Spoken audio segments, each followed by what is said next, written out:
So in this video, let us continue part 2. So the part 2, first thing we need to see is the management of molar pregnancy. So for the management of molar pregnancy, we do suction evacuation, and first after suction evacuation, we'll start the oxytocin drip after evacuation begins, and otherwise pulmonary embolism can happen. So this is very important. What you need to know is we need to start oxytocin drip should be started, or else pulmonary embolism may occur. Okay, and after suction evacuation, we will check the curettage. We will do here usually the sharp curettage, and following this we will do tissue for histopathology examination. And next, the female is greater than 40 years and she's having a complete mole and her family is already complete. Then the step which we do is directly we'll go for hysterectomy. So this is one case, you can say a female greater than 40 years, she's having a complete mole, our family is also already complete. So now the treatment which we do here is hysterectomy. And now coming to follow-up. So for follow-up, we measure beta HCG values, and weekly till 3 consecutive normal values, and monthly for 6 months. So what is this? We need to follow up a patient with measuring beta HCG. Weekly we need to follow up 3 days, weekly like 3 consecutive values, and monthly for 6 months we need to check, and the duration of follow up is 6 months. Pregnancy is contraindicated if the follow up is more than 6 months, so we need to use contraception of choice. Contraception of choice is OCP. So what I mean is, for example, this female, as we said, will do hysterectomy, is okay, but we need to follow up in a complete mole patient, because there's a chance of developing a cancers like gestational trophoblastic neoplasia. So we need to measure the beta HCG weekly 3 consecutive normal values and monthly for 6 months, and after 6 months also still if this patient is having this moles, and hence she can have a chance to form neoplasia. And this 6 months we need to see that the pregnancy should be contraindicated, so we need to use contraceptions like OCP. Now coming to important note, that the time taken for HCG values to come to normal is a partial mole takes 7 weeks to come back to normal, and the complete mole takes 9 weeks to come back to normal. So by 7 weeks partial mole will come back to normal, complete mole by 9 weeks it will come back to normal. Next, coming to theca luteal cyst. So theca luteal cyst has no management, we don't need to give any management here. Spontaneous resolution in 2 to 4 months, so it will resolve itself in 2 to 4 months after treating molar pregnancy. So what is the indication for prophylactic chemotherapy?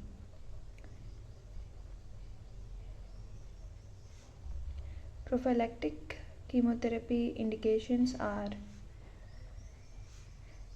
after evacuation are HUTA. Remember this, H means high HCG values is greater than 10 power 5 international units. U means high uterine size.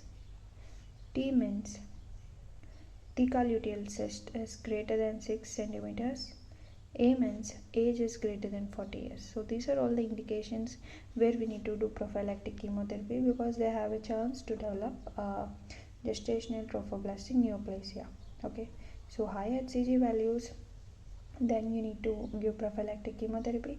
When uterine size is very high and when thecal luteal cyst is greater than 6 cm and when age of the patient is greater than 40 years. And the drug of choice which we use for the treatment of all these conditions is methotrexate.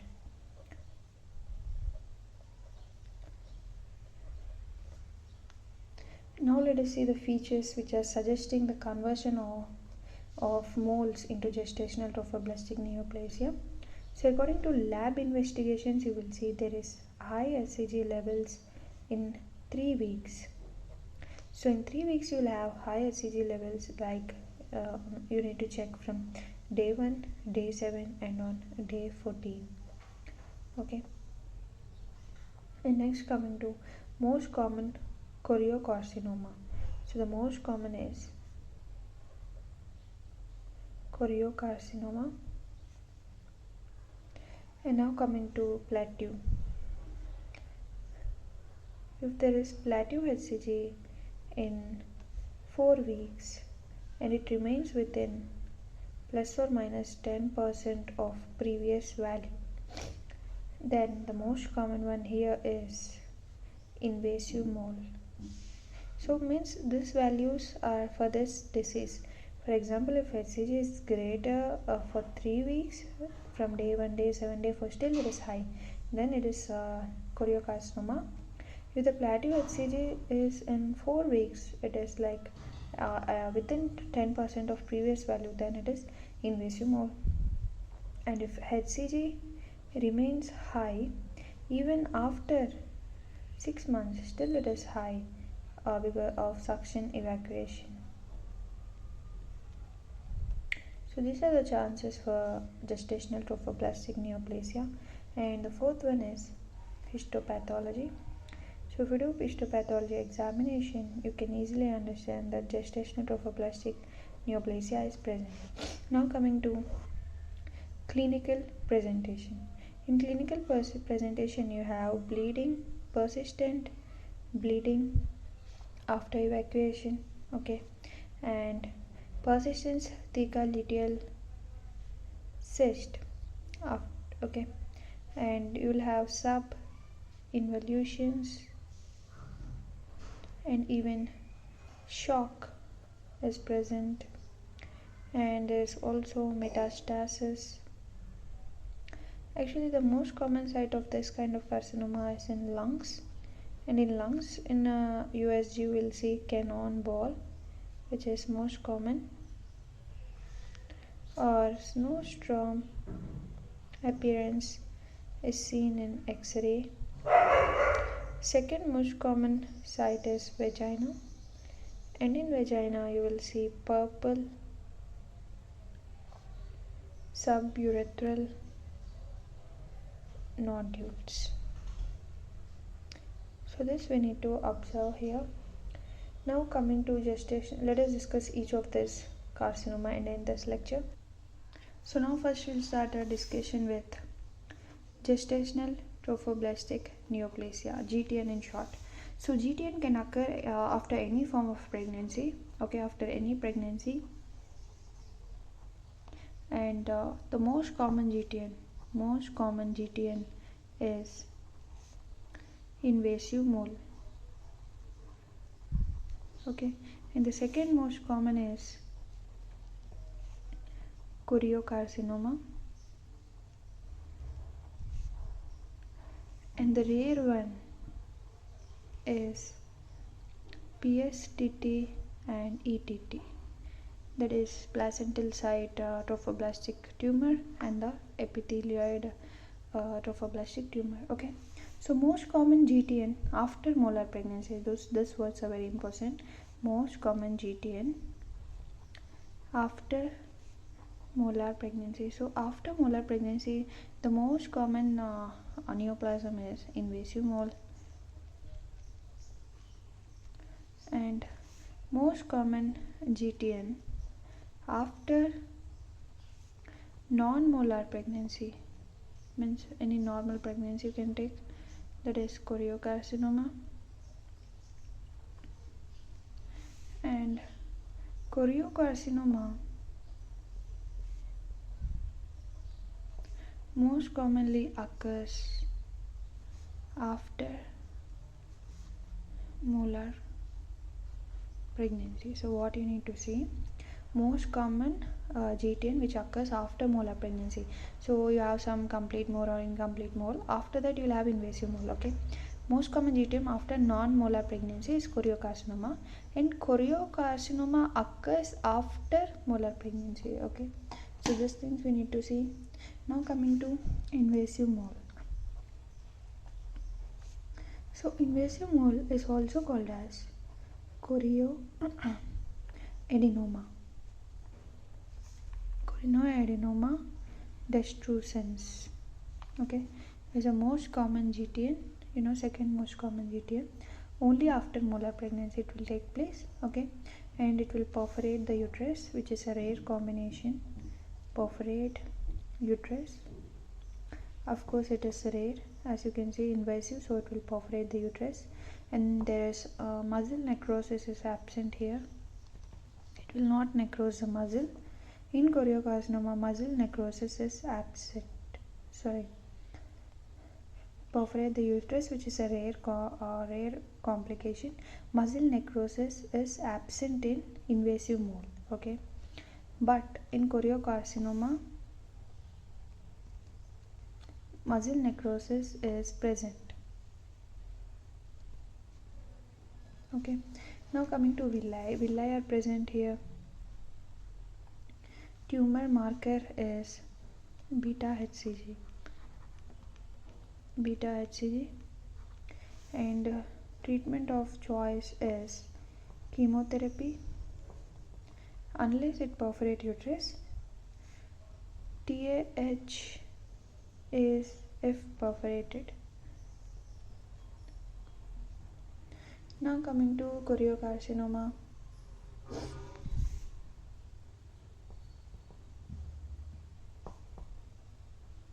Choriocarcinoma most common develop after molar pregnancy. It is a low risk choriocarcinoma. Can develop after full term pregnancy also. So after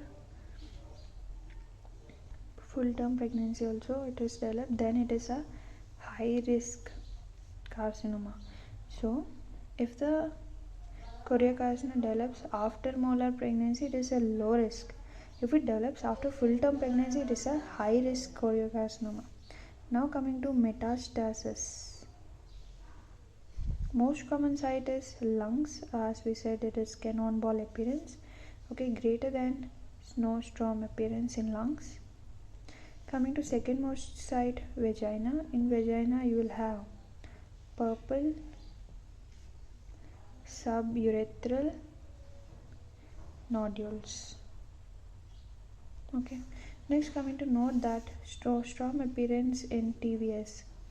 Snowstorm appearance in TVS is seen in H mole, whereas snowstorm appearance in X-ray is seen in lung metastasis of choriocarcinoma. So this is very important. Snowstorm appearance in the TVS you will see in mole.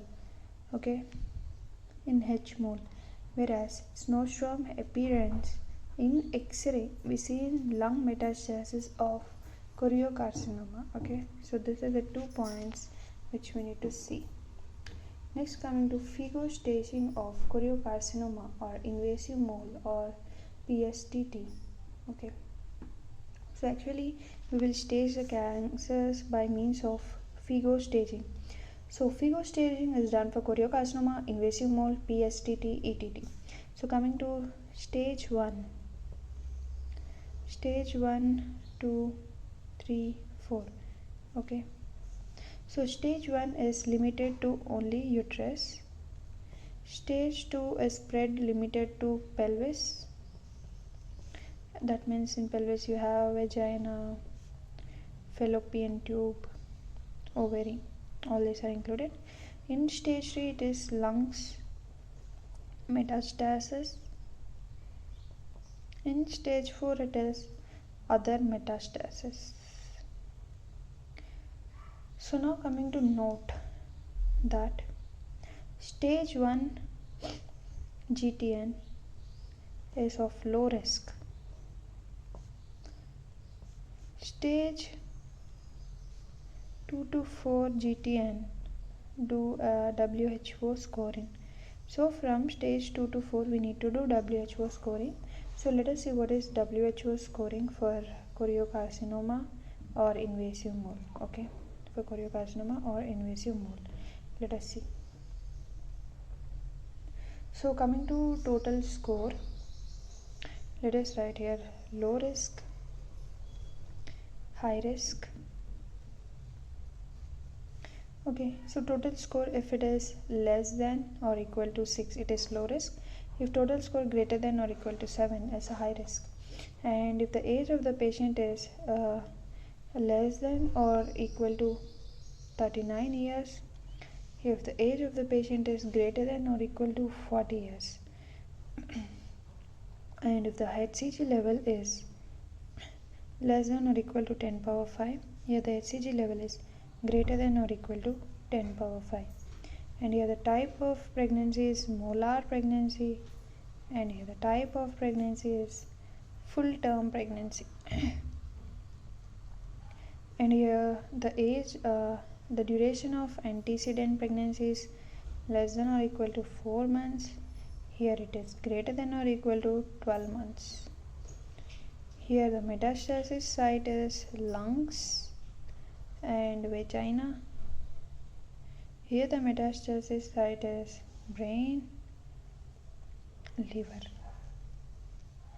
So here the metastasis is lungs, vagina, brain, liver. Here the metastasis number is less than 4.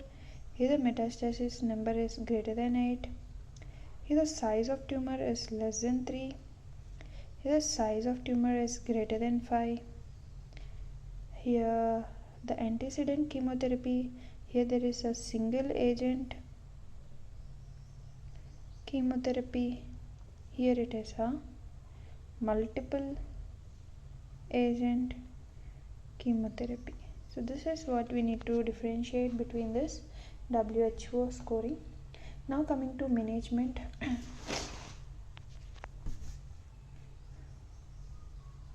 So management, here you have GTN are very chemotherapy sensitive tumor. So treatment of choice is of course chemotherapy, because they are sensitive to it, we need to do chemotherapy only. So except for PSTT and ETT, because here we do usually hysterectomy, okay, in these two tumors. So now coming to low risk GTN, there we'll give single drug therapy that is methotrexate and actinomycin D in resistance case, okay. And high risk GTN, we use multi-drug therapy, that is IMACO. E stands for etoposide, M stands for methotrexate, A stands for actinomycin D, C stands for cyclophosphamide, O stands for oncovin, O vincristine. So follow up beta HCG for 1 year, and remember that here pregnancy is contraindicated for 1 year, okay, and contraception of choice is again OCP. Now coming to PSTT. So PSTT, it's a rare tumor, okay. Its most common site is posterior wall of uterus near fundus, actually where the implantation takes place. It cannot occur after molar pregnancy. The most common occurs after full term pregnancy. After full term pregnancy it will occur, okay, and it arises from intermediate trophoblast. That is important, intermediate trophoblast, okay. And beta HCG is not elevated, means it is normal, okay. And tumor marker here is placental alkaline phosphatase and HPL, that is human placental lactogen. And treatment of choice is hysterectomy, which is chemoresistant. Now coming to indication for surgery and radiotherapy in GTN. Indication of surgery in GTN. So in both cases we need to do surgery, that is PSTT, ETT, invasive mole, which perforates uterus, and H mole. And that too if the female is greater than 40 and family is complete, okay. Indication for radiotherapy, the brain and liver metastasis in choriocarcinoma. In case you take a female with choriocarcinoma with score of 8 with brain metastasis, best treatment is multi-drug therapy. Second best is multi-drug therapy. Now coming to recurrence of GTT, recurrence only 2%. So in the next pregnancy, the fertility won't be impaired. Next pregnancy outcome will be normal. Rate of congenital malformation is not increased. After delivery of next pregnancy, send placenta or product of conception for histopathology. Check beta HCG level 6 weeks postpartum.